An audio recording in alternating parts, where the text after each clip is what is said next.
Cram. Are we live? I think we are live. Let me know if we are live or if this is Mark, aka Cram, just talking to himself.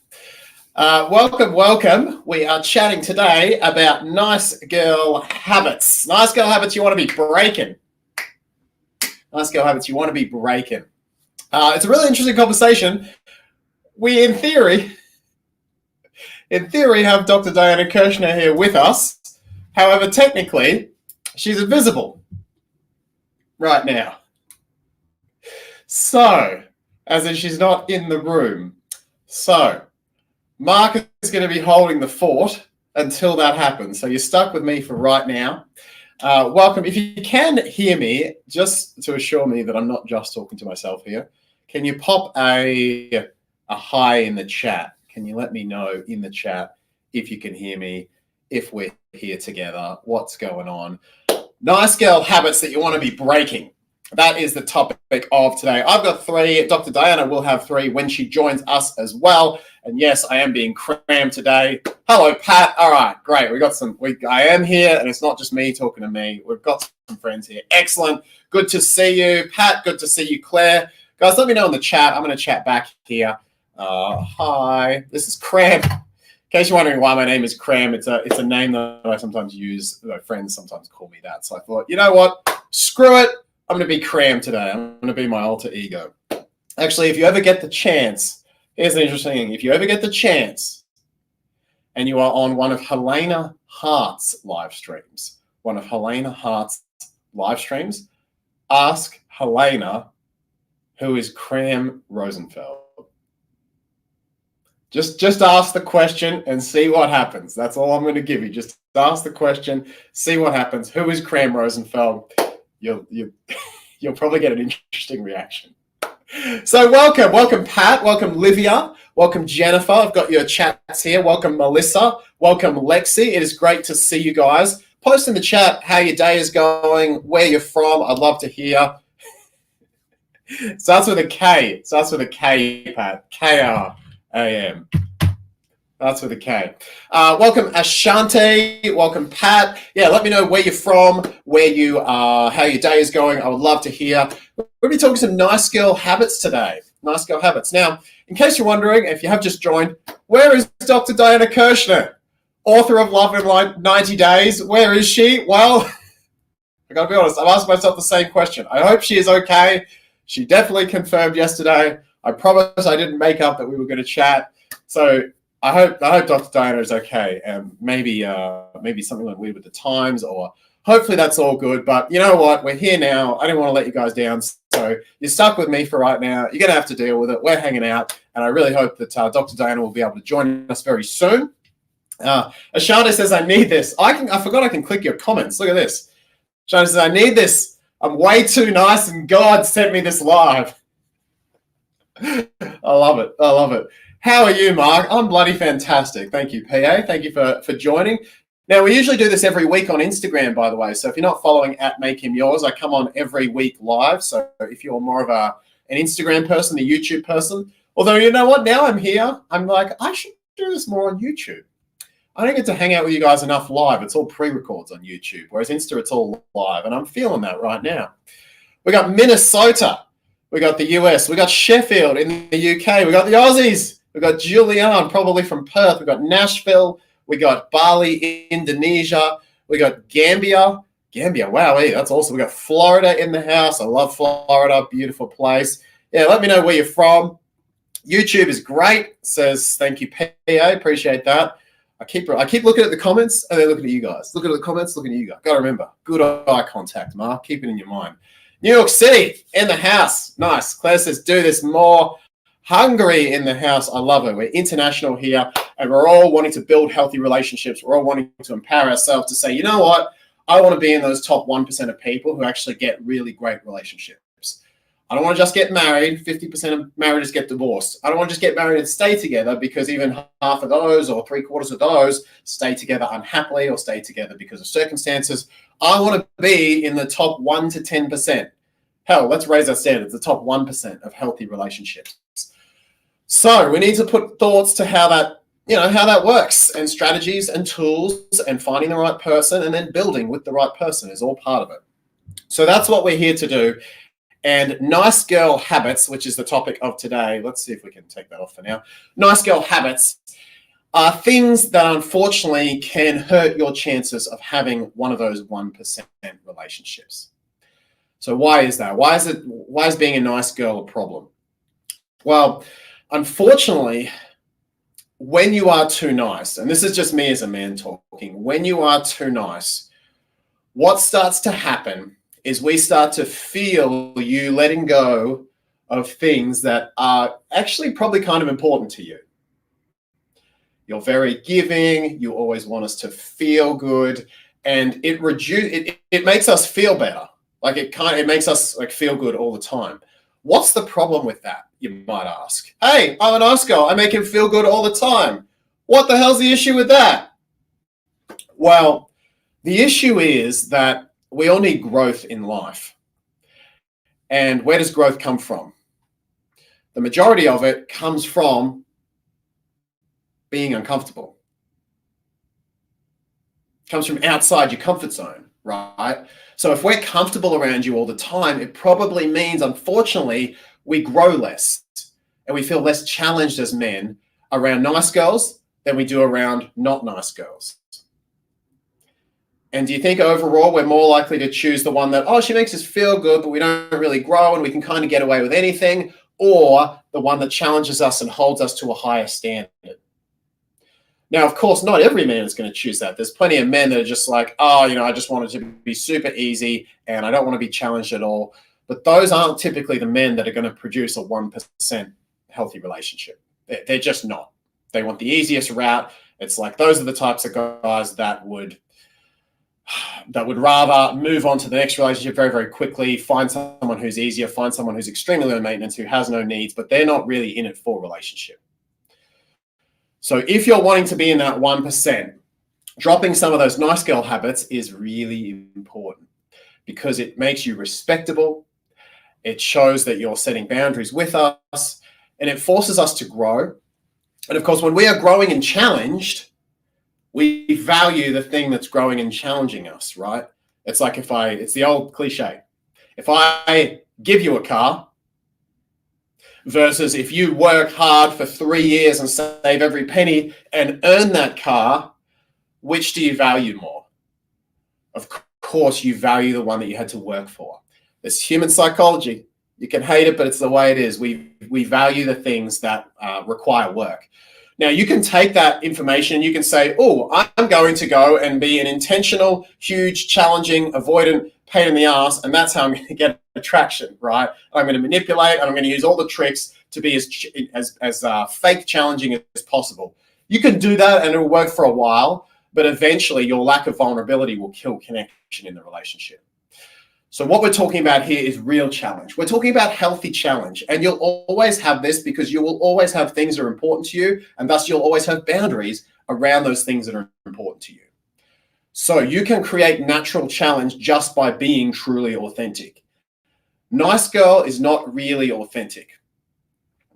It can feel that way, but eventually what happens is any nice girl is giving up things that are important to her or not speaking up or avoiding conflict, and that's where it becomes inauthentic. So if we think about a spectrum, right, you don't want to be on the opposite end of the spectrum either. So if this is nice girl, extreme nice girl, then what do we have at the other end that we probably don't want to be either? Extreme ball buster, right? It's sort of extreme. Do you know what I mean? I'm not using words very well today, but you know what I mean, right? Full on hard ass. I was working with a client recently and I said, hey, let's look at all your dating standards from date 0 to 4, just in the early phase. And she came up with like 20 of them. And she's like, Mark, I'm going to be such a ball buster, 20 dating standards. No guy's ever going to want a relationship with me. I said, no. You're not being a ball buster. You're just knowing where your standards are. We're not going to take you all the way to the other end of the spectrum. You don't have to worry. Confidence is in the middle. Confidence is being able to get stuff done without too much effort. So the issue is nice girls tend not, which end was it? Nice girl end? Nice girls tend not to get stuff done at all. They get walked on and they lose respect. Ball busters get stuff done. Believe me, they get it done, but they get it done in such a violent, forceful way that it doesn't look smooth, it doesn't look easy, and it doesn't look confident. You want to be in the middle. The middle is where the beauty happens. The middle is like what my partner, frankly, has taught me. The middle is where you remain open-hearted, you remain feminine, you remain soft, and you are firm and get respect and get shit done. It's a truly open heart combined with fiercely unapologetic standards. That's the sweet spot. That's the 1% healthy relationship right there. So that's what I want for you, and that's what I want you to be able to do. So today, I don't know where Dr. Diana is. I'm sorry. Today, maybe Diana, if she comes and joins, I hope she's okay, sending love to Dr. Diana out to the universe. Today, I'm going to go through a few of those habits. I plan 3. I can probably pull out a couple more to talk about as well. Things to be really aware of when you are maybe floating a little too close to that nice girl end of the spectrum. If you have questions, by the way, put it in the chat. A quick question here from Pat says, what time of day are you on Insta? It's actually this time every Wednesday, 8 a.m. Pacific US time every Wednesday. 8 a.m.? Yeah, 8 a.m. Nice and early here. We got Dubai in the house. We got, who else we got? We got Melissa. Sparkles has been single for 12 years. All right, you're in the right place, Sparkle. Let's do this. So nice girl habits. Let me bring these over here. Nice girl habits we want to bring up. First one, big mindset shift, ladies. Thinking that your niceness equals goodness. As in, the nicer I am, the more of a good person I am. Very important piece about human psychology is that we all want to be good people. Every single one of us. From you to the terrorist, to everyone in between, to the mafia boss, to we all want to be good people. It's like a universal human thing that we want to be good people. So we have to look at how we define that, because how we become a good person, maybe we protect our family. Hitler thought he was being a good person because he was extending the German race, right? We all want to be good people. So the way you become a good person is going to dictate your outcome, because you always have this, I want to be a good person carrot. So if your definition of good person is I'm always nice to people and I always make people feel good, this can definitely lead you into nice girl territory. You got to be careful of this one. Because the truth is, if you're always being nice to be a good person, then it's going to be very hard for you to bring up some of those conversations. It's going to be tempting for you to enter codependence and enable some of his shitty behaviors, not set boundaries with his shitty behaviors. And frankly, it's going to be hard for you to have a backbone, because anyone with a backbone, man or woman, you need to make other people feel shit sometimes. Pardon my French. You need to. If you're calling someone out about their drinking, if you're saying, hey, my needs aren't being met in this relationship, if you're saying, no, I'm not okay with that. That's my limit. That's my boundary. It could be about anything at all. It could be date night, could be present time, could be his interactions with other females. It could be when you want a commitment by, it could be whether or not you have sex. It could be literally anything. What he wants and what you want, if you're being authentic, will eventually run into each other like bulls. And when they do, you got to have that no muscle. You got to have that, this is not working for me. You've just run into backbone, biatch.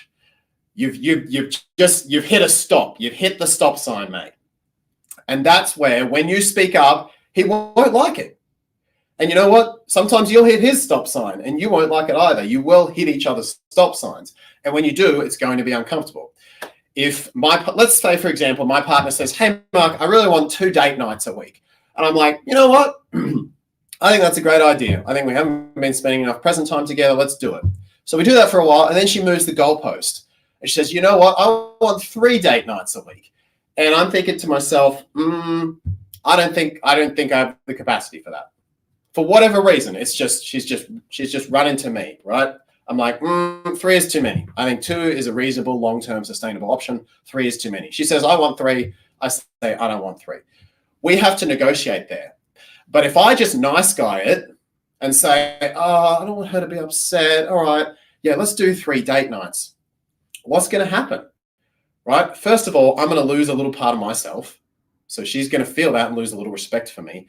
Second, I'm going to slowly get a little bit resentful as I'm doing that third date night because it wasn't really truly what I wanted. I didn't speak up. I was too nice. And now I'm starting to get walked on in the relationship. So I have to be willing, when she says, Mark, I want 3, I have to be willing to upset her and say, actually, that don't work for me. You've hit a boundary. We can negotiate somewhere else. And if more present time is really important to her, then she needs to tell me that, and we need to find a different solution.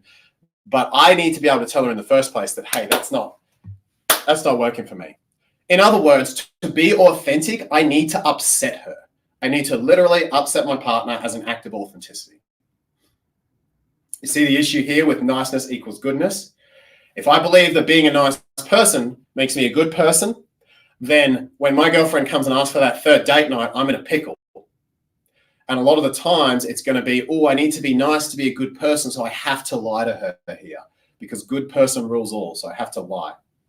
I don't know why I'm doing this. What is this? It's my body. I'm trying to describe here. I'm trying to be visual with you guys as well. So your definition of being a good person has to include hurting people's feelings sometimes. That's the bottom line here. If you are a bad person when you hurt someone's feelings, you're in trouble because you're constantly going to end up in that situation where it's like, oh shit, do I tell the truth and then hurt someone's feelings and make myself a bad person? Or do I be a nice person and a good person and tell a little white lie and later get really resentful and dishonest and disrespected? So think about your definition of a good person, and to drop the nice girl stuff, you've got to understand that being a good person includes hurting people's feelings sometimes, even the people you love. It means speaking truths when they're uncomfortable. It means letting them suffer sometimes. Let's say that your partner, let's say that your partner, we could do drinking or casino or something. Let's say that your partner has been drinking a fair bit and it's been fine. He goes out with his buddies, he drinks, but then one time he goes out and he crosses some kind of boundary with his drinking. Maybe he doesn't cross like a super major one, but there's a photo that pops up of him and there's like a girl on his lap and kissing his cheek, for example. And he's sort of like really into it. Or maybe he even goes a step further and he says, I got drunk and I made out with her, but nothing else happened. I came home to you. Whatever. He crosses a line with his drinking, right? At that stage, he needs a hard-ass boundary. If you think he's still worth staying with and you want to work on the relationship, he needs a hard-ass boundary. He no longer gets the same freedoms when he goes out drinking with his mates. For example, you might say, look, I'm going to be honest. Because you've crossed the boundary now, for me to keep feeling safe with you, I need for you to maybe not drink when you go out with your mates for at least a month or two. Or that would be something I would ask for. Whatever it is, you can't nice girl there and go, oh, it's fine, I don't want to lose him. Right? He's clearly smashed into a boundary of yours, and you've clearly got to be able to make him feel shit by saying, you know what, you have hit that, and here's what I need to ask for because the trust has been broken. So this thing has changed for me. And my request is that you maybe not drink when you're out with your mates for at least a couple of months to rebuild trust. He's not going to like that. He's going to hate that. And he will have to make a decision at that point in that shitty feeling if he wants to lose you, or if he wants to keep drinking with his mates and lose you, or if he wants to choose a new set of boundaries because he broke the old set. But either way, you have to not be a nice girl about it to get that respect and for him to know that you mean business. And then he won't do it again either way. Either way. If he does, he'll get the consequences. So, we got some stuff in the chat. Please let me know. We got Perth, Courtney from Perth. Nice. We got Steph from Texas. Let me know where you're from. We are talking nice girl habits you got to break. We're supposed to be here with Dr. Diana Kirshner. I hope she's okay. It is live. I think she didn't realize it was live. Oh, no. Oh, look at Mark. Drop the communication ball. Drop the communication ball. It is live. So hopefully she'll be able to join us. If not, If not, you're stuck with me. I'm going to email her. Yes, it is. Come on in when you're ready. Come on in when you are ready. Okay. Wow, we didn't communicate that very well at all. There you go. All right, so hopefully she'll join us soon. So number one, thinking that niceness equals being a good person. Got to break away from that definition. Understand that as a great girlfriend, as a great partner, as a great wife, sometimes you are going to hurt your partner's feelings. That's okay. That is very much okay. He's not going to like it, and it's not going to feel good for you because you're probably pretty empathic. You've got to do it anyway. Hurting your partner's feelings by being authentic is part of creating a 1% healthy relationship. Very important. All right. Philly, Pennsylvania. We're actually looking at moving near there, Brandy. We are looking at being up in that, moving up there. I can talk about that more in a little bit. Okay, so this number two relates a little bit. You never want to make a guy feel like you will stay with him under any circumstances, as in you'll never walk away. Now, again, I know what you might be thinking here. Well, all right, does that mean I've got to be a complete ball buster and threaten the relationship? Because you can do that and you can get a sense of power from it, and you can, hair trigger break up with a guy over the smallest thing, and he will get anxious to be with you. You'll start making him anxious, but that's not a 1% healthy relationship doing that. You can't build trust. You can't build a healthy relationship by always just being the breaker-upper and pulling that on a hair trigger to get him to behave. It's actually just dodging vulnerability. I don't want to be vulnerable. He's done something a bit off. I'm just going to break up with him, and that'll get the behavior I want from him.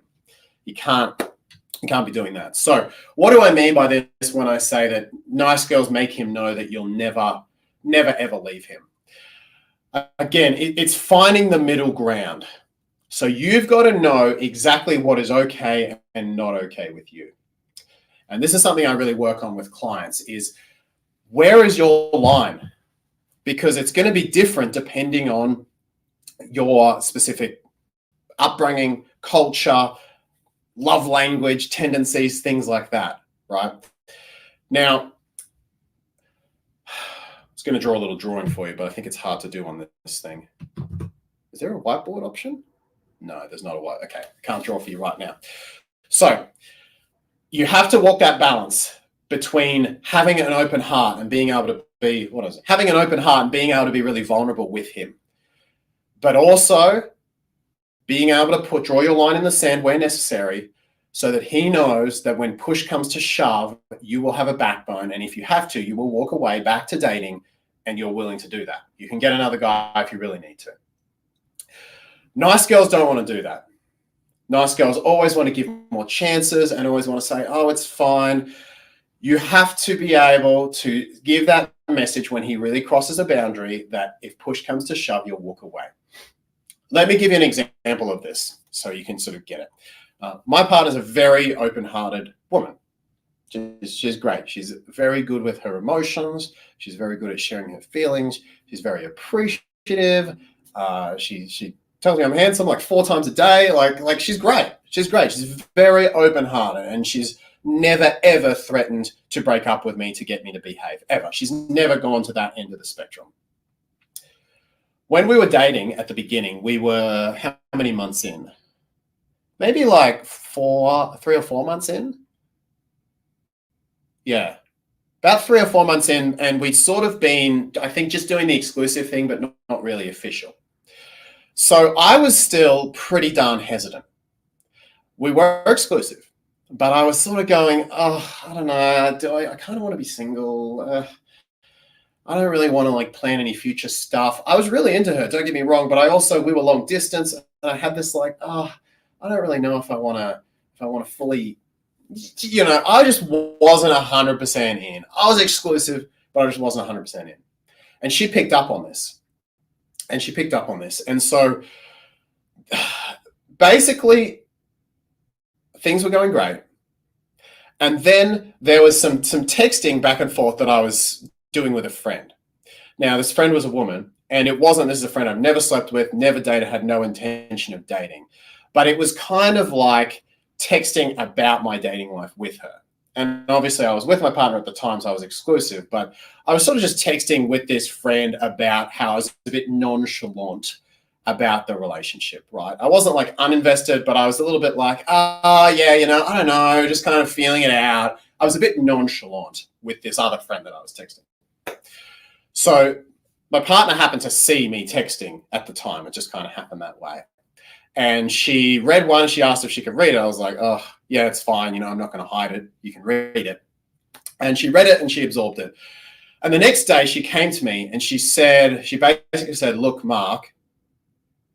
And she stopped and we sort of sat down. She's like, don't fuck me around. We're long distance. And if you want to be single, I'm never going to stop you doing that. But don't waste my time doing it. If you want to be single, just tell me this long distance is way too much work if you don't see potential here, real potential, a real future. So just don't fuck me around and let me know your final decision by tomorrow. I think it was tomorrow or the next day, whatever. So I was like, oh, she wasn't threatening, right? She was just really friggin' backboned and honest. Really friggin' backboned and really friggin' honest.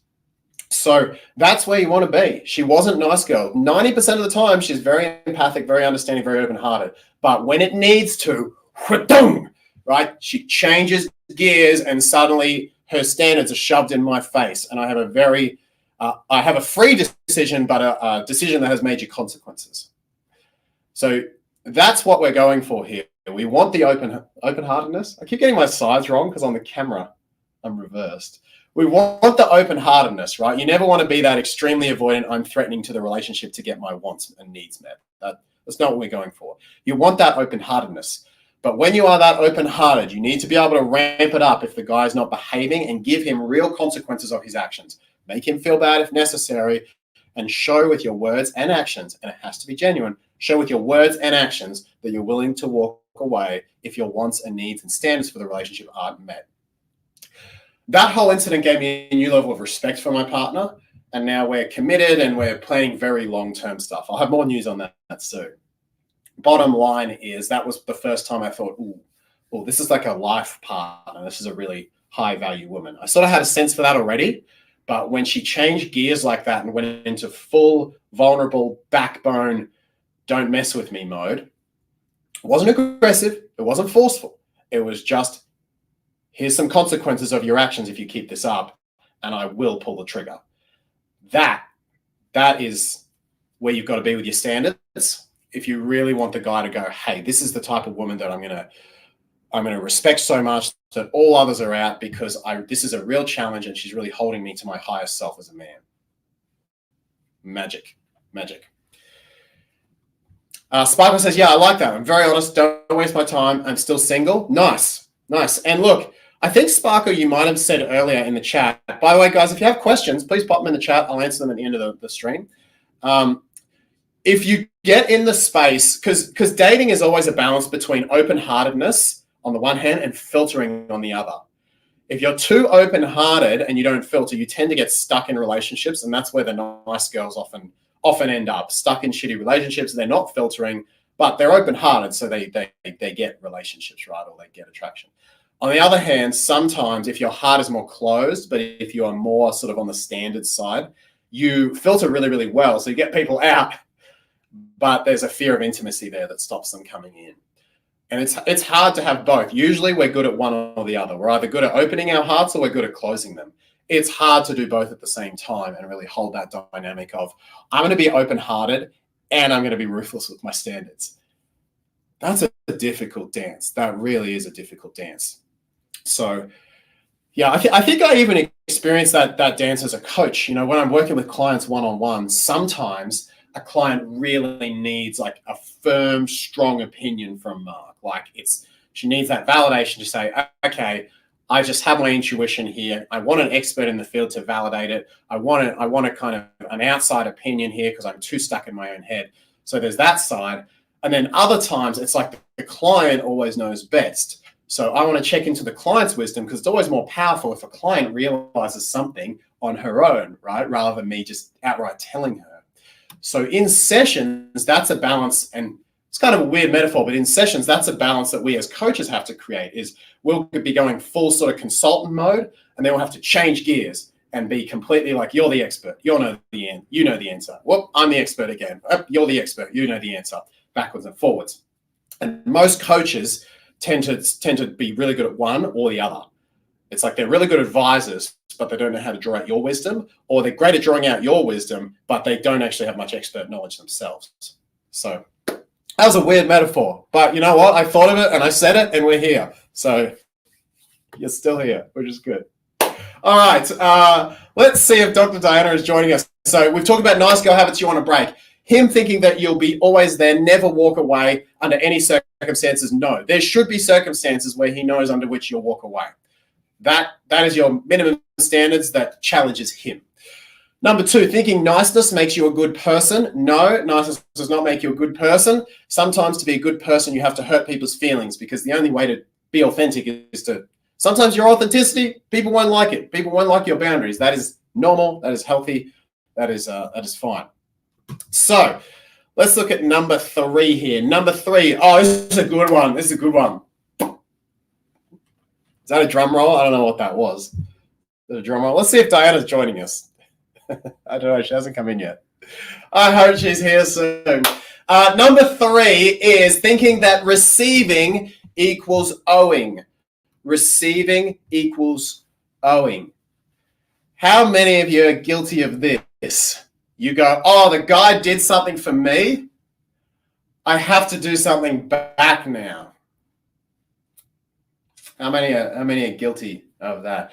Oh, he did this. It's like a feeling. It's maybe, yeah, you maybe don't even execute on it sometimes, but it's like, oh, I don't want him to do that because that was such a nice thing that I have to give back now. I have to do something. I have to show my appreciation back in actions.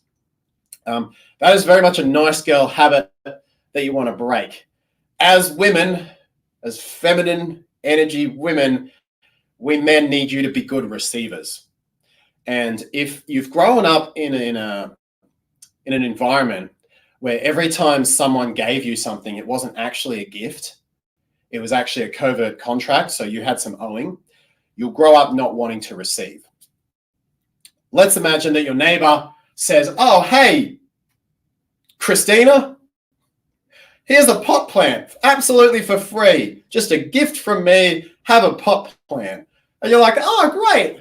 I love plants. So you put the pot plant in your house. You're like, oh, that's a nice plant. And then the next week, the neighbor says, hey, Christina, do you know how I gave you that pot plant? Would you be open to mowing my grass? I did give you that pot plant after all. And you're like, I guess they did give me the pot plant, so I'll have to mow the grass now. A lot of times as kids, that's actually what we grow up as. A lot of gifts become debt. Oh, I can't receive because I'm going to owe. And so we feel this franticness that when someone gives, we have to pay it back. Otherwise, we're a bad person. We've been made to feel guilty in the past for receiving and not giving back. So now we're frantically trying to avoid that guilty feeling, frantically trying to avoid owing someone. And so when we receive as adults, we're like, oh my God, I have to do something for him. What can I do here? It's a weirdly uncomfortable feeling to receive without giving back. It can feel very selfish. And it's normal. It's healthy to do that. So good, I guess, receivers, when you're moving away from that nice girl, you got to be able to say, yeah, I'm worthy of that. I don't owe anything. And yes, of course, you can. We all probably don't want to be on the other end of the spectrum either, which is completely entitled, completely almost ignorant. I don't know if anyone here watches Below Deck. Anyone of you watch that show? It's a funny show. But you see a lot of pretty bougie people on there, right? And that's kind of part of, we say, oh, I don't know if I want to be that. These people are like so entitled and so high end that like it's almost sickening. I'm not saying to be that. Okay, that's not the point. I'm saying you want to bring yourself to the middle. So if he pays for dinner, you don't owe him anything. You don't. If he pays for dinner a couple of times, why don't you buy ice cream if you really feel something little? The biggest payback for men, though, is your feelings. Appreciation you saying that we made you happy or joyous or feel appreciated or whatever it is, maybe you touch us, that's our effect as men on your feelings is the biggest payback. So it's not acts of service. It's not feeling like you have to do things. It's seeing the way we affected you. Why do you think guys get so obsessed with women orgasming, right? With making a woman climax? Because we are fascinated by the effect, not even fascinated, we are almost obsessed with the effect we have on you. Because women are conductors of feelings and because you guys can be so good with your feelings, it's almost like mesmerizing to us to see your capacity with feelings because we don't really have that. We're kind of like, oh, what's it like to be that feelingy? We don't really get it. So when you display that, it's very feminine, it's very attractive. So whether it's climaxing through sex or whether it's just you showing your feelings in the form of appreciation, that's a beautiful way to show us that we affected you. And we love affecting you, believe me. Whenever I'm doing relationship skills with clients, they don't realize how important it is in a 1% healthy relationship to show a guy, if it's positive, how your positive feelings have been affected, or even if you're giving him feedback, you use negative feelings. Men are really receptive to your feelings, believe it or not. It's just that honestly, most women I communicate don't really know how to share their feelings properly, or they don't even know what feelings are, or they don't know what they're feeling. It's amazing how disconnected we get from our feelings. But when you actually use that, you don't need to pay back in any other way. The effect we have on you in the form of your feelings is enough. And girls who get out of the nice girl category, women who get out of the nice girl category know this. They know that, hey, I don't owe him anything. I deserve this. I'm worthy of this. I am allowed to just feel it in my body, and he will get the payoff. He'll get the payoff for that. So Pierre says, I always feel like that. I feel awful when I don't give anything back. This can haunt me for years. How to get over that feeling. Yeah, so this is, if you're struggling with this, and maybe put in the chat if you can relate a little bit. Oh, I have this deep sense that I owe after someone gives. I'm like, oh, I always owe. This is a part of you, PA, that was trained from a young age. So it's a part of you that is trying to get your needs met. You know, imagine that part of me is like, oh my God, I really have to pay this back or else. What is the or else?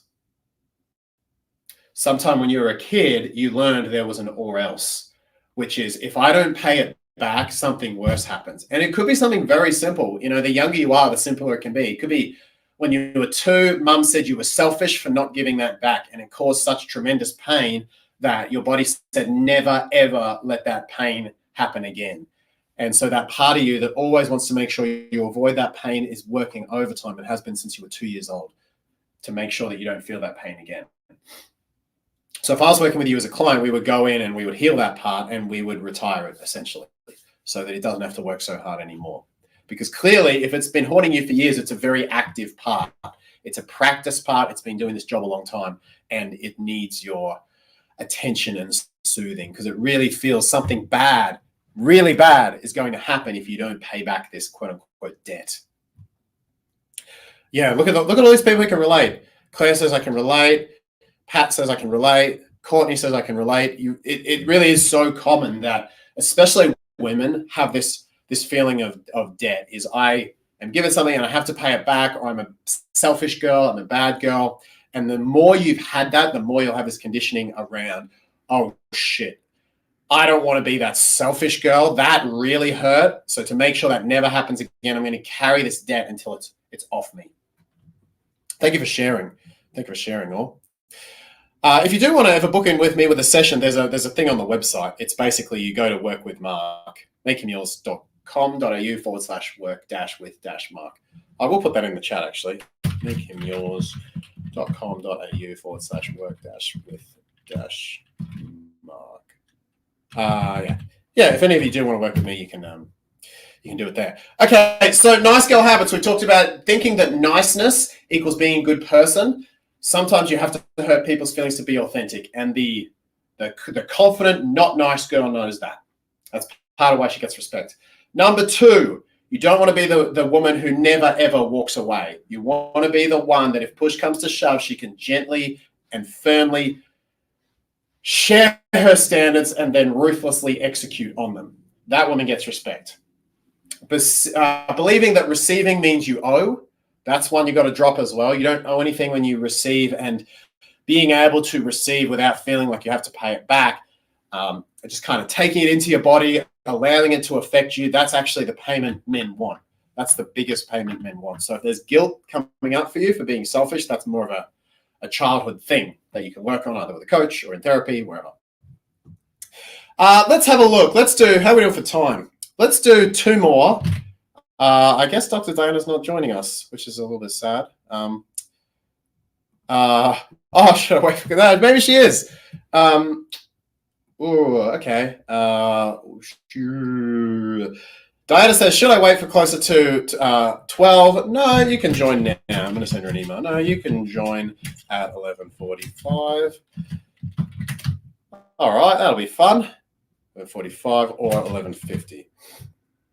All right, let's actually do questions while we're waiting for Diana. And then if she's not here yet, we'll do one more. So if you have questions, please put them in the chat. And then we're going to get Dr. Diana Kirshner in, and she can join us to discuss some other nice girl habits. All right, let's have a look at some of these questions. Well, Christina says, how can I back up? How can I back up for being the nice girl and start over, quote unquote? I seriously care a lot about this man. We are long distance and he's a sweetheart, but I just realized I'm a nice girl. Now, what's the saying? Now is as good a time as any. That's not a saying. What is the saying? There is no better time than now. You know what I mean. I don't know. There's a very simple saying that I've completely forgotten, but the time is now to begin. So, yeah, you will get pushback because generally if you have kind of overcompensated and someone has become accustomed to you over there, as soon as you push back, you're going to get probably a little bit of righteous indignation or a little bit of pushback. Obviously, Christine, if I was working with you, we would sort of script how to say it because words do have effects and how you say something does actually make a big difference. So without knowing what the specific situation is, I would say, okay, get clear where you have let yourself go the most and start to bring those back in terms of feedback and in terms of feelings. So let's say that you say, I've really been a nice girl and he's just been working all the time and I've let go of the fact that I want a date night every week. Let's take that as the example. And we haven't had a date night for 3 weeks now. You would say, hey, babe, I've realized something. Are you free to chat sometime? At least see if you can get him on the phone. Hopefully you can get him on the phone. If you can't, you'll have to do it via text or voice memo, but that's not ideal. Once you get him on the phone, you say, hey, I've realized that I've kind of let go of something important to me.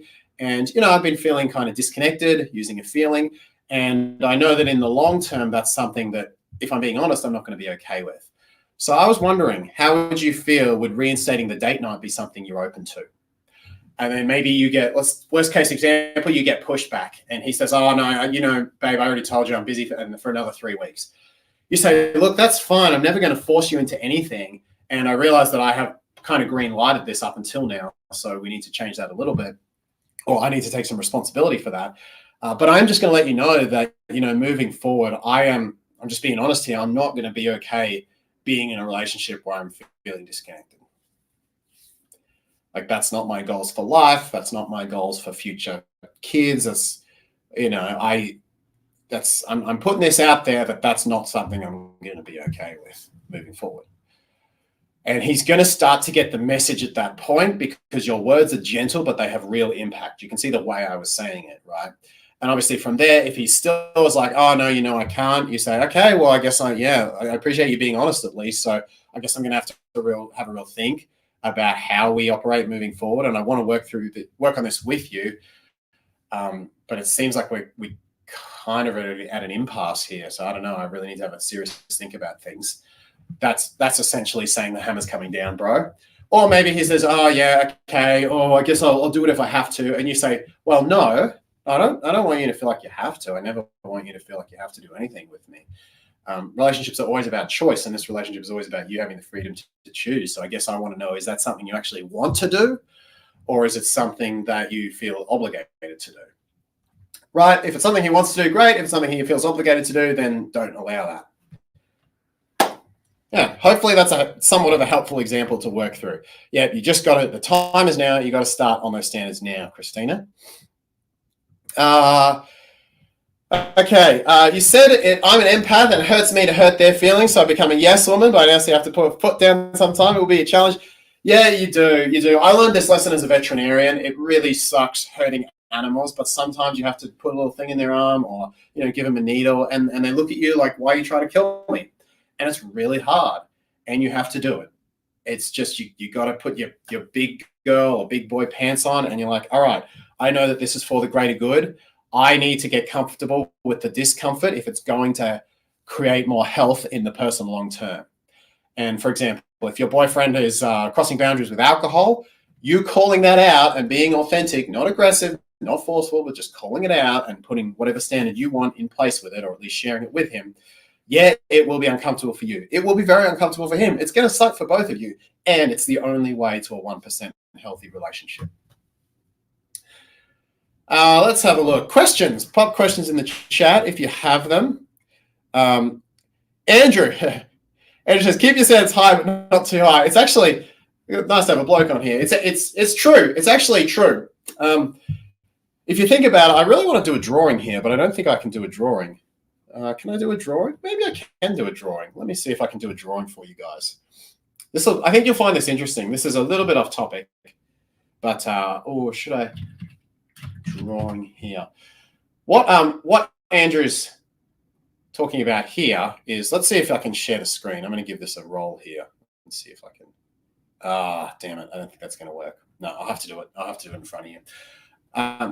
If you think about it, if you have, okay, here's what I'm not okay with. Here's what I'm not okay with. And then here's what I might be okay with. And here's my ideal. Okay? So ideal, acceptable, everything below acceptable is not okay. You can raise your standards right up, right? You can say, none of this is acceptable. This is not, and this could be everything from looks to money, to emotional health, to financial success, to, it could be literally anything about it. It could be his social habits, right? This could apply to any category. So you can raise your standards right up and say, none of this is acceptable. None of this, none of this, none of this, none of this, none of this, none of this, none of this, and only this much is acceptable. Okay. So you've got very high standards. But if you do that in every single area, with every category is like, it has to be ideal or I'm leaving, then you're going to have fewer and fewer people in that category, right? So especially if you're picking superficial things, like you say, my ideal is I'm only going to date blonde men, right? And that's one of my big deal breakers, nothing less than blonde. Well, you're ruling out a shit ton of people, right? Because you still have all the other standards that you have to apply to the blondes. On the other hand, if you lower your standards, you'll have more people that you can meet on this side, but you'll also have more chance of entering a situation that doesn't fully meet your needs. So you have to find that line. You have to find that line between, okay, here is I'm happy enough with my standards that they're high enough that I'm not going to accept less than I deserve, but they're low enough that there's still enough people in this range here that I haven't ruled out everyone in perfectionistic ridiculousness, right? It's really interesting. I'm actually writing another book about that, so watch this space for that. Okay, let's have a look. Questions. We'll do questions, and then hopefully Diana will be joining us. Oh, let's see. Post your questions in the chat. I'll answer them live. Free coaching. I could never tell my guy. Okay, so this is a good example from Pat here. Watch this, ladies. Absorb this. This is what we do. This is what we do to yes women. It's just a biological reality that if you can't set standards with us, eventually we'll find a woman who will. It's not a reflection that you are lower value. It's a reflection that you, unfortunately, through your actions, are projecting a lower value. So that's what we perceive. And then we go and end up with someone who projects a higher value. Your value isn't lower. But through your actions, sometimes we do things that betray ourselves and betray our value. And unfortunately, that's what we receive when we get a yes woman. You've got to be able to tell us no. I definitely wouldn't be with my partner if she had just been a yes woman, because I could get away with anything. So I could go find someone who challenges me more, grows me more. Okay, let's have a look. New comments here. Courtney says, what can I do to stop being a yes person? I think the biggest thing I would start you with on Courtney is looking at where do you need to say no in your life. So again, ideal, acceptable, everything below that is not acceptable. I would be writing that in whichever category of your life you are too much of a yes woman. So is it social? Is it family? Is it intimate relationships? Wherever you're doing it the most, start there and start to look at, okay, what is my ideal? And then where is my acceptable below the ideal? And by just knowing that within yourself, you're going to be more aware of where, as in which opportunities go below your acceptable and you have to speak up. Once you're aware of those, then you change it, right? Now that I understand that's easier said than done. Sometimes just the awareness is enough. Other times the awareness is a start, but you say, Mark, I am literally 12 out of 10 terrified of telling someone no. That indicates deeper trauma there that you need to work through. If it's like a 6 out of 10 scared, a 7 out of 10 scared, maybe an 8 out of 10 scared, you can really lean into that fear. Grab your proverbial testicles and do it. If it's any more than that, though, if your fear levels are really, really high, you probably need to do some trauma work to allow you to take the actions necessary to change the pattern. Let's have a look. I have a friend over the world and here we go. PA says, I have a friend over the world and we flirt. He now takes it too far and our friendship is kind of gone. I often remind him and I tell him I want friendship rather than flirting. This is very typical of online guys, male-female relationships. It's hard to have a friendship long-term unless there is a significant reason from both parties that you shouldn't be together.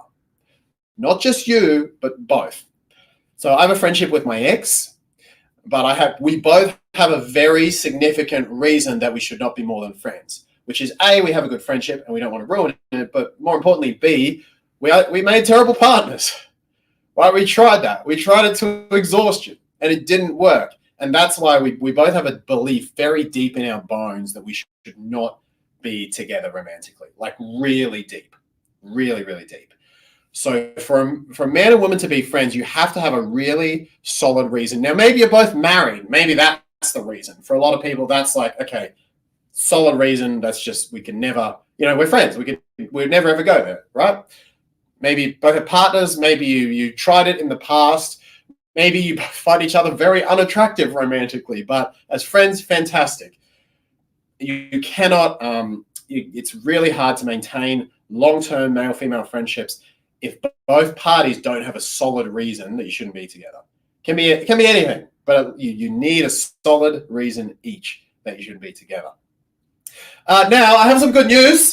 Our guest, I believe, is here. I think Dr. Diana Kirshner, author of Love in 90 Days.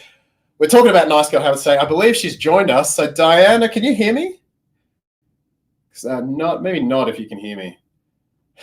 Oh, yeah. Okay. All right. So I'm going to bring Diana on. Let's see how I do that here. If I click this. Hey! Hey! Together again. Oh, we're here.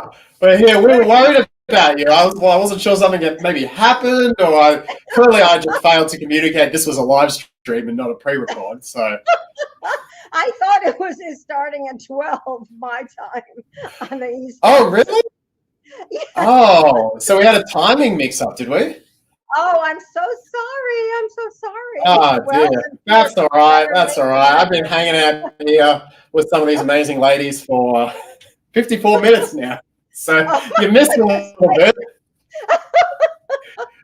But you know what? Here we are. Well, you got Mark all to yourselves. What can I tell you, ladies? I had to hold the fort without you. Which is the best, right? The best. He doesn't need anybody else to teach you about love. I mean, he's fantastic. I love Diana. Diana, it's great to see you. It's been too long. We got to do this more often. So it's great to have you back on the channel. Oh, I'm thrilled to be on the channel, and look who's joining us now. I could never ever do that with my cat. I could never do that. He or she? It's a she. She wanted in on the action. Her name is Amara, which means God's gift. God's gift. Amara. How old is she?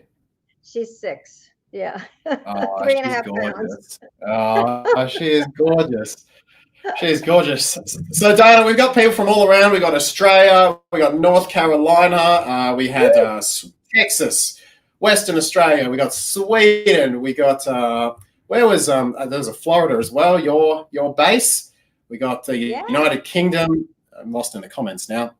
So, Diana, I have been talking about some of the nice girl habits that I came up with. So, to give you a very quick summary of the 3 that I spoke about, and for anyone who's just joined the stream, number 1, I spoke about thinking that niceness equals goodness, as in being a good person. The more nicer I am, the more of a good person I am. And I talked a little bit about how sometimes when we're authentic in relationships, we do need to hurt the other person's feelings. We do need to set a boundary to really be our truest self and set our boundaries. Sometimes we need to upset people. And if your definition of being a good person means that you never upset anybody, then you're going to have a real issue. You'll be forced to sort of white lie in those moments to be a good person, because we want to be good people. And basically disconnecting that idea that I have to always be nice to be a good person. Sometimes to be a good partner, you have to be willing to hurt others' feelings. I love that. Love that. That's so important. Can I comment? Absolutely. Please. Yeah. Okay. Please. So, in really, really healthy, happy couples, they're all alike, really. They're very, very similar. In healthy, happy couples, they 2 people act as growth agents for each other. They help each other be the best selves they can be, right? And that in and of itself is so inherently pleasurable. It's so amazing. And it keeps you falling in love over and over again because you're both different. You're never the same, right? Now, in order to do that, it's not about being nice.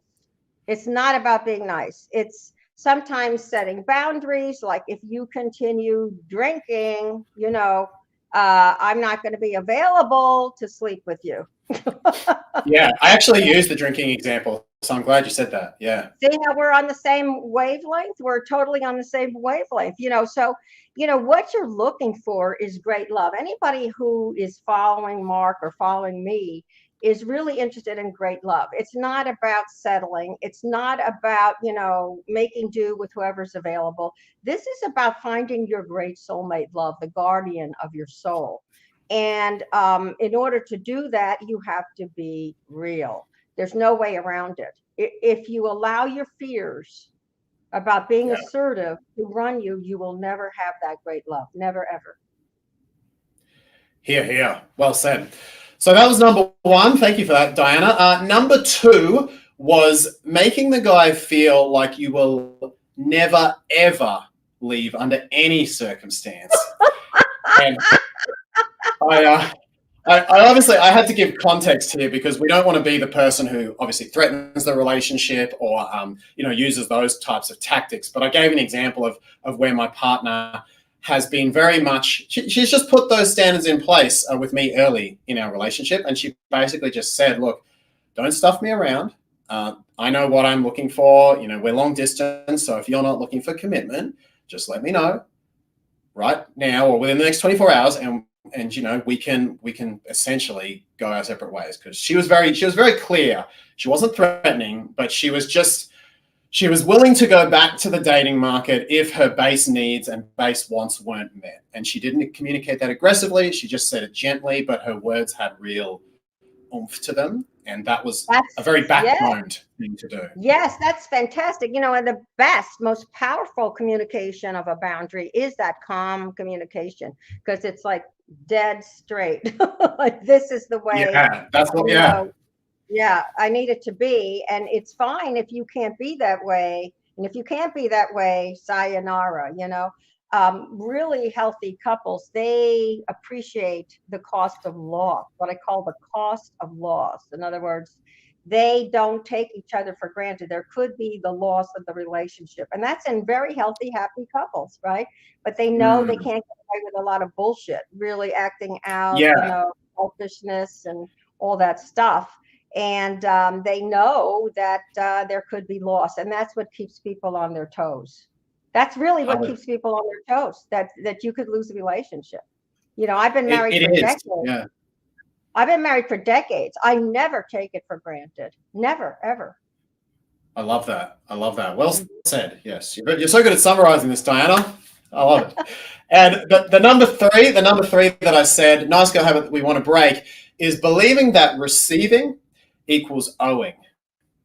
As in, every time I receive, I have to pay it back. That is so good, Mark. Oh, that is so good. Oh, I'm glad you like it. I love that because, we have that also with friendships also, right? Yep. And that's what keeps us distant from people, right? And especially women. They will not let anyone give to them, or they will not let their love partner give to them, because it's like, oh, what's going to happen down the pike? Then I have to do that for them, or I have to do more for them. If I take this, I have to do like more. Work. Yes. And so basically, this is a push away. This is what happens, is that then you are pushing the love away. You are pushing love away from you that is trying to come to you. And in particular, as you know well, the men love to make women happy. They love to be the warriors, the hunters. They love to aspire to make women, yes, happy. It is a gift for a man to give to you. It's automatically a gift to him. It's automatically a gift to him. He can take in and feel his good about himself. Like, oh, I could make her happy, right? Yeah. It's very, very important. I love that. I love that. You break that habit if you have that habit. I sort of spoke about that the way we affect your feelings as a woman is kind of our reward. If we can make you experience joy or happiness or appreciation, whatever the emotion is, if we give to you, then I like the way you put that. It's like your payment back is kind of like taking it in, and then we get our, I guess, high or whatever you want to call it. We get our reward from seeing the way it affects your feelings. That's what we love. You don't have to pay it back in any other way other than just receiving it fully. Yes. And there's a thrill to that. There's an absolute thrill to that.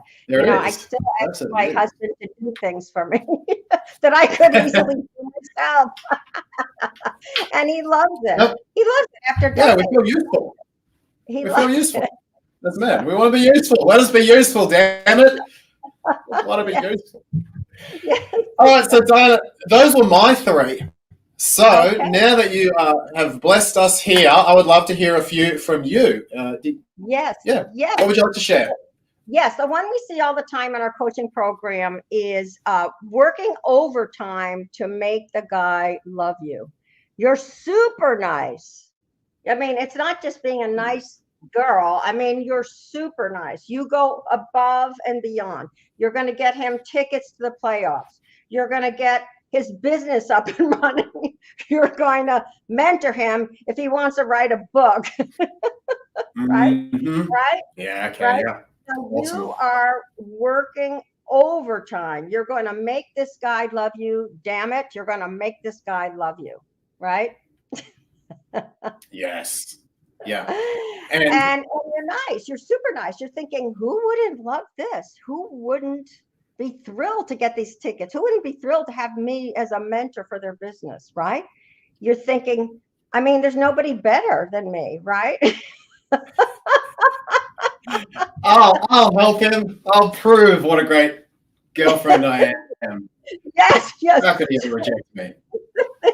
The thing is, if you think about our last point, what is that doing? If you think about the last point that Mark and I made, what is that doing? That's taking away from him the ability to make you happy, right? So essentially, in a way, you're emasculating the man. You're emasculating the man. And we had a woman in our coaching program came in. She was very high powered, super successful. Rolling in the dough, really, and gorgeous. And this is the mistake she kept making. I mean, she met this guy. He was really, really interesting. He had fallen on hard times, and but he was, very sharp, very bright. Had a successful background, but he had fallen on hard times. So she sets about helping him reset his career. And, she invites him to do some consulting to her business and her friend's business. And no, the next thing she knows, what happens? Gone. He's gone. And then she sees later that he's now met someone, is engaged to somebody else. Yep. Unfortunately, that's what happens to the helper women, isn't it? It's yeah. They help the guy get back and then they get left. Oh my God. Then you see on Facebook or Instagram that he's actually with somebody, and they're like not half as accomplished as you. They're not half as giving as you, right?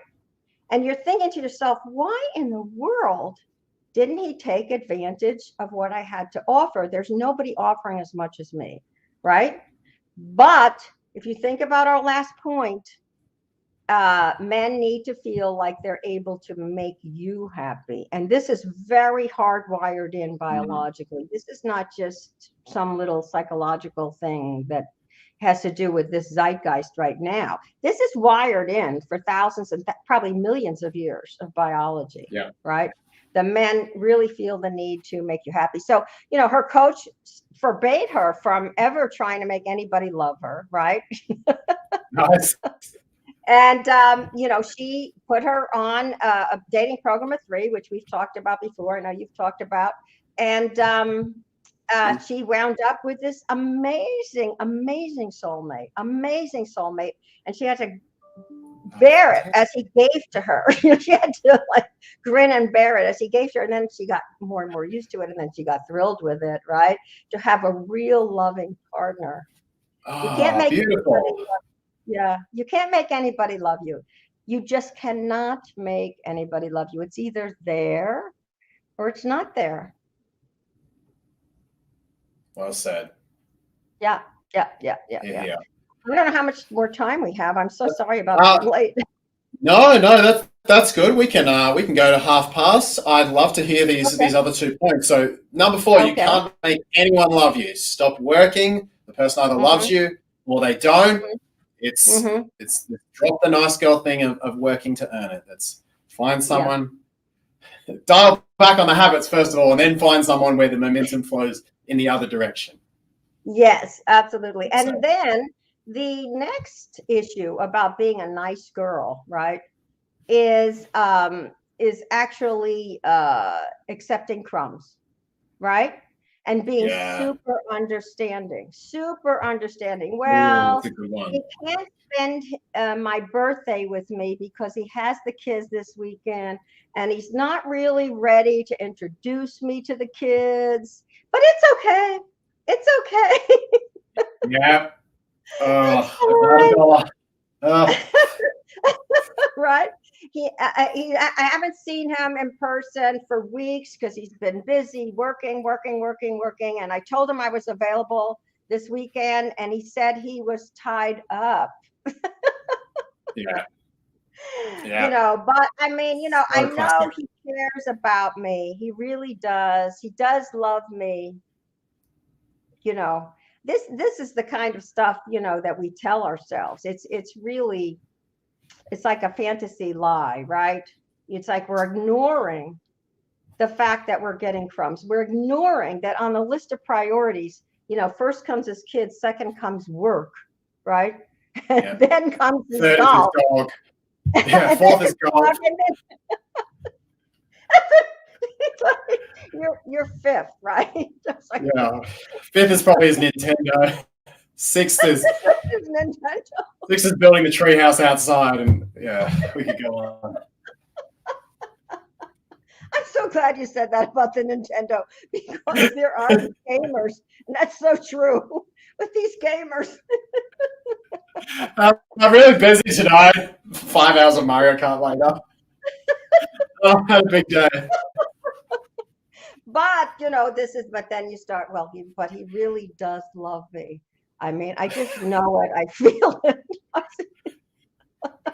I mean, when I was dating, I used to do that. I really used to do that. I mean, the guys would be treating me like absolute shit.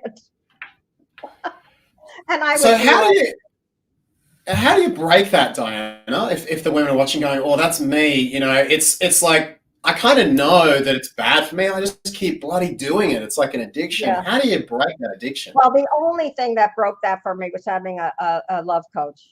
That was the only thing that broke it. I couldn't get out of it. I was not loved up as a child. You know my history. I was not loved Yeah. or wanted. I mean, my mother tried to have an abortion. My father never said I love you except once when he was drunk. So Mm. I was desperate. I mean, I was desperate. You give me a little attention, I'm like, give me more, Yeah. right? Yeah.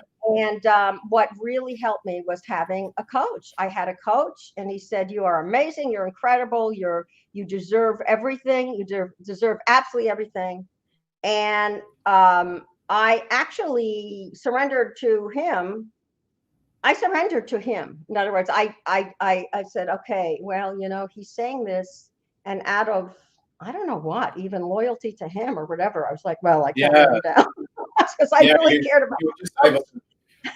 Surrender is such an interesting word to use. It's almost like you just sort of said, "All right, I'm just going to open my mind and take on his belief set and just yes, imprint that and just like not fight it anymore. I'm just going to, all right, I'll just surrender to this new belief system." And yeah, that's an yes, interesting word to use for it. yeah. Well, Yeah. he was so kind to me. He was really like a new father to me, So he was Wow. so kind and caring and validating and appreciative.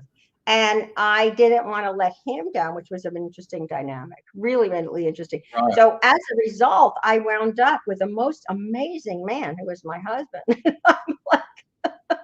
Somebody who loved me too much. I was like, oh, he really loved, oh my God. How long have you been with married now? How long have you been with your husband now? Over How 30 many years? years. Over And we're 30 years. crazy Congratulations. about each other. We are crazy about each other. Crazy. We actually get more crazy about each other all the time. People always say to me, Oh, "Why are you so that's happy? very Why are you laughing?" That's it. that's very, very cute. That's very cute. We'll have to do another one about keeping that spark long term. I think that is a topic that you'd be a master at, Diana. So maybe we do another stream in the future Yeah, we about could that. definitely do that because there's an art to that, because you're up against the deadly auto habit patterns that happen in a relationship. Once you get into a routine, it's Yeah. very boring. It's very boring, and you actually are talking to each other in a routinized script. Hi, how are you? Yeah, how was your day? Yeah. Oh, Yeah. blah, blah, blah, blah, blah, blah, blah, blah. And that's a killer. That's just a killer, not actually being present with each other. But that's a whole other topic, which we can Yeah, do. that's a whole different topic. Post in the chat if you'd like to hear Diana and I talk about that another day. So if that'd be cool, talking about long distance, keeping the excitement, keeping the magic, not falling into a routine. If you'd like to know Mm-hmm, about that in the future, let me know in the mm-hmm, chat. Post a heart or a one in the chat. mm-hmm, So mm-hmm. beautiful. So accepting crumbs, big one. I see that in my clients as well. So I can definitely relate to that one. Overworking, being the nice girl who works for love, huge one. Two bombs from Diana. So Diana, I'd love to hear third nice girl habit now. Third of yours, six of today. Mm-hmm. What are they going to drop? Okay, yes, it's waiting for the guy to make it all happen, and totally waiting and being totally passive, Mm. right? Mm-hmm. Totally passive. That's a good one. And Yeah. this, so this is about being nice. This is about being super accommodating. This is about shutting your mouth. You're hoping that he actually does certain things in terms of sexually or kissing you or whatever that is, or you're hoping that he somehow takes you out to this game that you want to see or this event, and you don't really offer your truth about what would make you happy. You don't. So when he asks you what you want to do, you say, I don't know. What do you want to do? Yeah. Yeah. Being passive. I Not having the mean, opinion. you're right. So he's like, well, do you like this music? Yeah, sure. Yeah, when you hate it, right? Being too accommodating.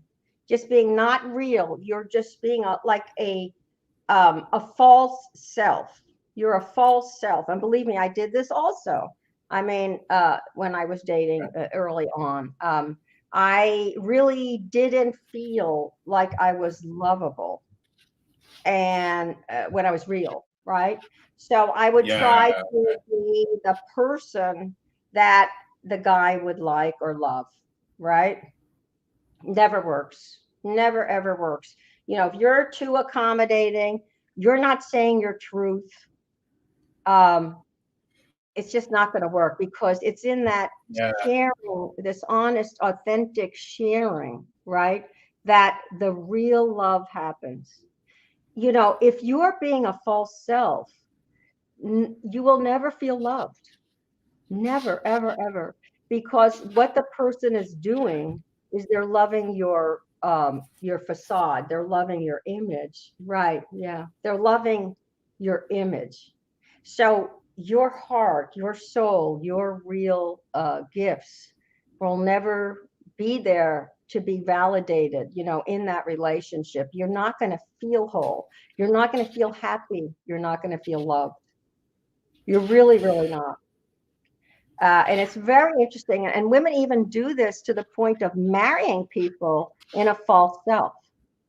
Marrying people. A woman came into our coaching program, and she had been married, and it was very interesting, because if you look, she had like a photo of her marriage, and in the photo, she is not happy, not truly happy. With the On a wedding eyes day, you mean?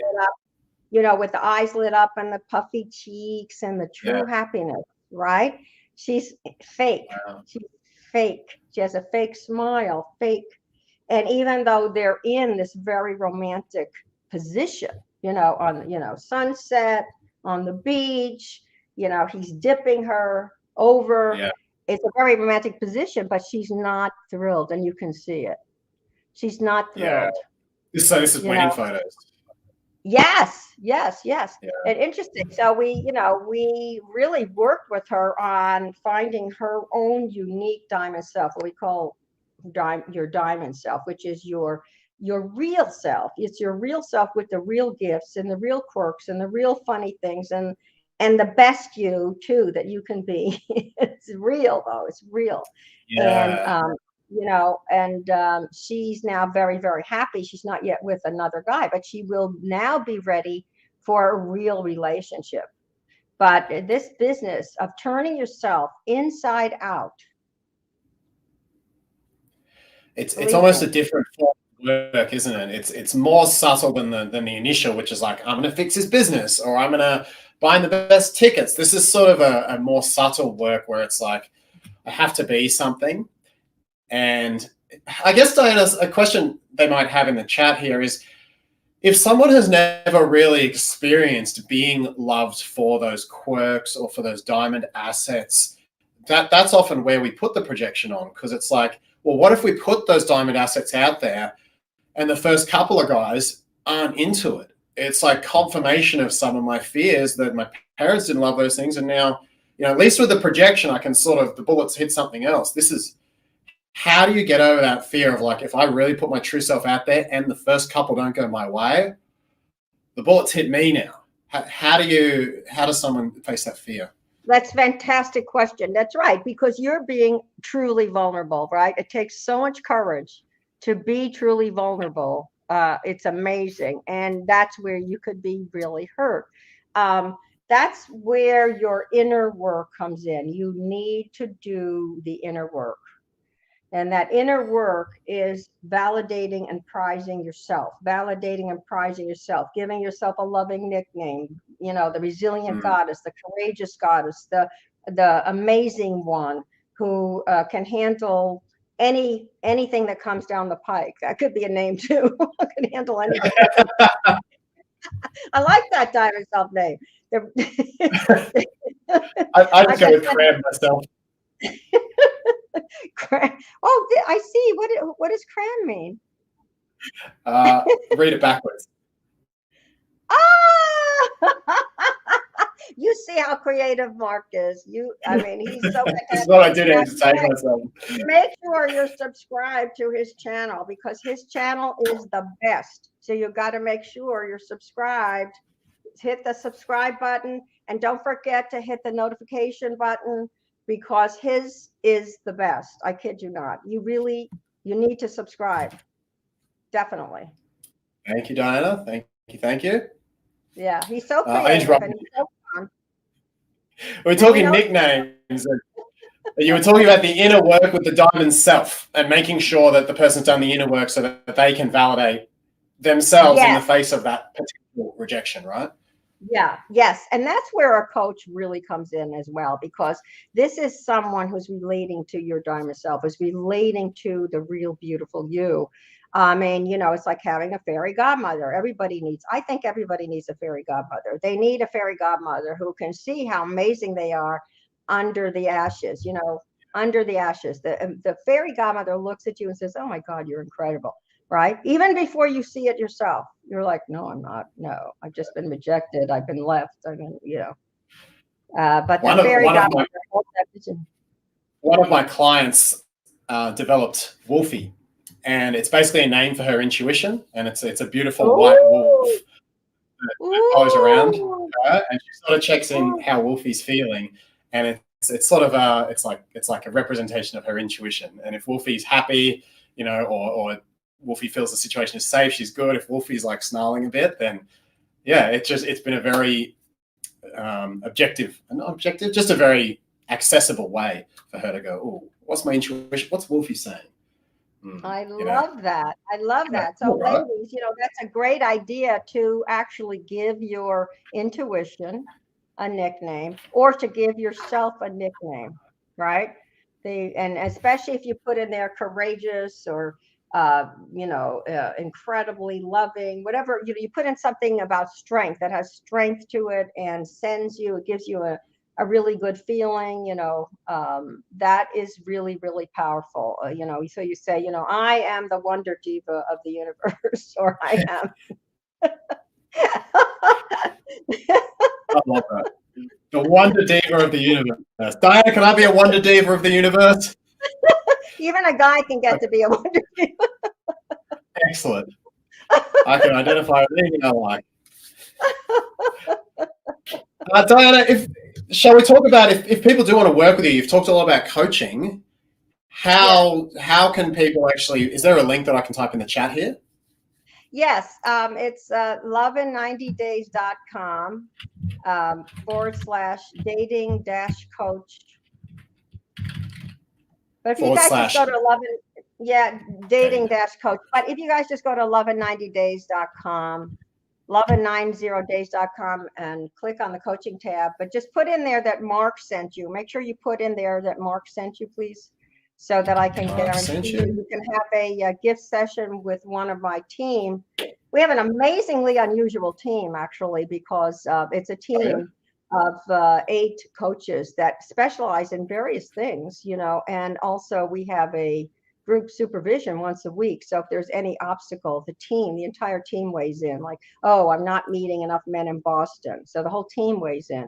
Well, these are the sites that work in Boston. Right. Yeah. Do the clients typically work with one of those 8 coaches, or do they work with several? They work with one. They only work with one, but they can always request that the group also answer their question in addition to their own mentor. And also they can ask my opinion through their coach. I don't see anyone directly, but I oversee everything that happens. So it's amazing. And you guys can have a gift session there. You can have a free session there. Right there. If you're watching this on my website, you can see the coaching tab right at the top. I'll put the whole thing in the chat there. So if people do want to work with you, I think they can click. Hopefully that link is clickable. If it's not, you'll be able to type it in. So I'll make sure it's in the description later as well. Yeah. Or just go to go to lovein90days.com. Check it out there. So guys, if you have questions, we've still got a few minutes here. So if you have a question for Dr. Diana, it's very rare. She doesn't work with clients one-to-one. So this is a pretty cool opportunity. Pop it in the chat. I'm going to have a scroll through here and see if we have some questions here. I live in the. There's a multi-part question there. This is Jennifer. Jennifer? Yeah, Jennifer says, how can, I believe she means, how can I, or how can you remain yourself without changing who you are if you're an honest and blunt and kind person? Any thoughts, Diana? Well, I love that. I love that, Jennifer, that you know yourself really, really well. And I think it's important to just stay with it, and actually when you write your profile, right, this is, you're going to say some of these things. So you're going to attract men who want this, right? So right underneath your photo, I like to see a few punchy words right under your photo. So it'll be this beautiful picture of you, which is gorgeous, by the way. I like this picture for dating. And then underneath, you're going to put honest, real. We wouldn't call it blunt in terms of the putting it on the profile. We would say real, honest, period, real, period, kind, period, right? So that's going to be a very powerful first line for you. And that's going to attract people who are going to love you. They're going to love you for exactly who you are. They will love you. Yeah. Thank you, Diana. Great answer. Thank you, Jen, for the question. Let's have a look. If you have questions, please pop them in the chat. What else have we got here? Entertain together. We answered a few of them before you jumped on. What were you about to say, Diana? Well, I'll tell you, while we're waiting, make sure you get subscribed to Mark's channel and get that notification. Oh my God, you donated to his project, Rockstar Girl. I think this was back when this is when we were having the discussion about overworking. Rockstar Girl says, I even donated to his project. When I said I didn't want to support him anymore and said he was the hacker, he tried to make me look like the bad guy for being upset. And this is the other thing. If you are in that working, I'm going to work for love, if you end up in that pattern that Dr. Diana talked about, what often happens is you attract guys that essentially just want to be users. Just kind of want to receive that, use it, run that ship as long as they can run it, and then jump off. And we saw someone else in the chat. They're so destructive. These guys who are users are so destructive, right?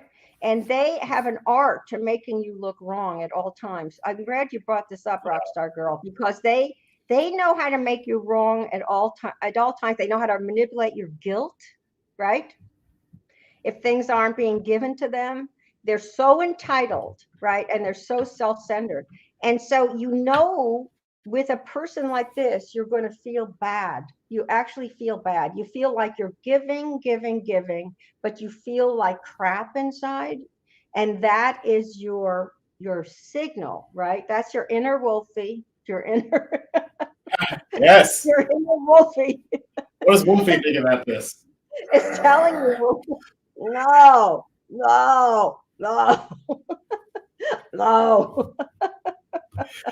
Yeah. Well said. Well said, man.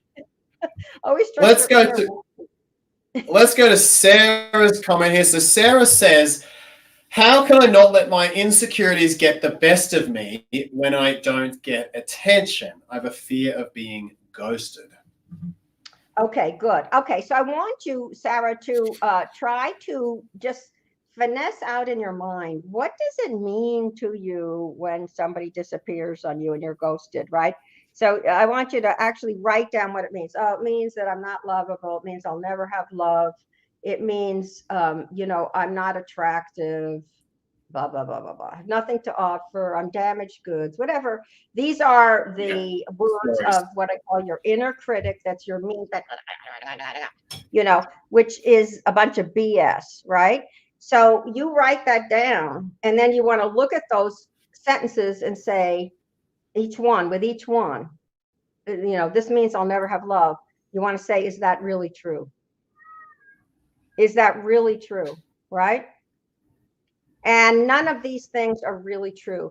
Just because Joe ghosted you doesn't mean you'll never have love. Just because Joe ghosted you doesn't mean that you're not lovable. Just because Joe ghosted you doesn't mean that you have nothing to offer, right? And so you want to detach from that, right? And then also, I want you to throw yourself into working your apps and your sites, your dating sites, so you have tons of people. So it doesn't, you don't give a flying F about when somebody disappears. Yeah. Because you got so many in the mix, right? I want you to get a lot in the mix, a lot, and you know, date several people at once, 3 casually without sex. You can Yeah. kissing and cuddling, okay, but that way you protect yourself. That way you protect yourself. Diana, I'm just going to let the cat out. She's been harassing me. So you hold the fort for 10 seconds. Join you. Join you. See, even the cat wants to be with Mark. That's my Wolfie. She's out of here. She's like, I can't take any more of this. She was hitting that door. You ladies are so smart to be on this, you know, because you will save yourself working with Mark and being, you know, getting all this amazing information from his channel. You're going to save yourself so much heartbreak. It's not even funny. I mean, I'm talking years of heartbreak, because when the wrong person gets a hold of you, it's years.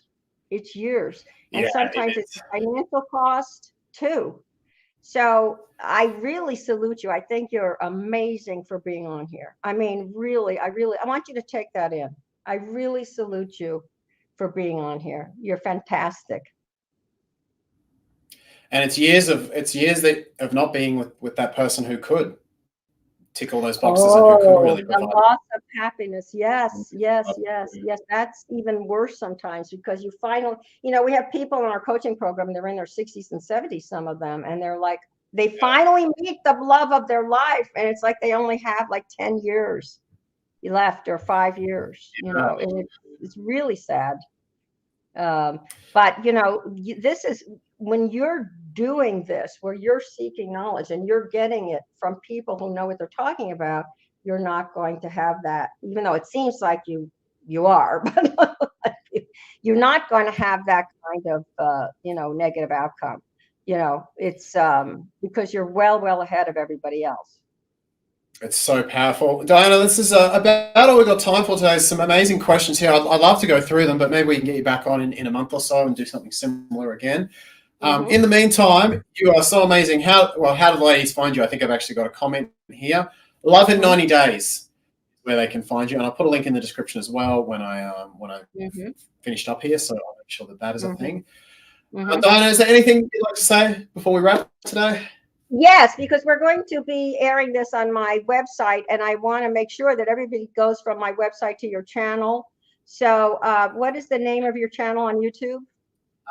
Channel is, you can either search Mark Rosenfeld, just my name, or you can search Make Him Yours. Either will bring it up. Yeah, so everybody's watching this. I want you to get over there definitely and get yourself signed up for Mark's wonderful channel, and don't forget the notification button.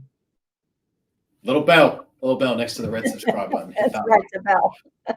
Diana, it's been such a pleasure, as it always is. Thank you for sharing your wonderful energy and your wonderful advice with us. Again, if you want more info from Diana, head to loveinnine0days.com. Diana, thank you so much for being here. Thank you. Thanks, guys. Thank you so much, ladies. We appreciate you so much. I appreciate you for following my work.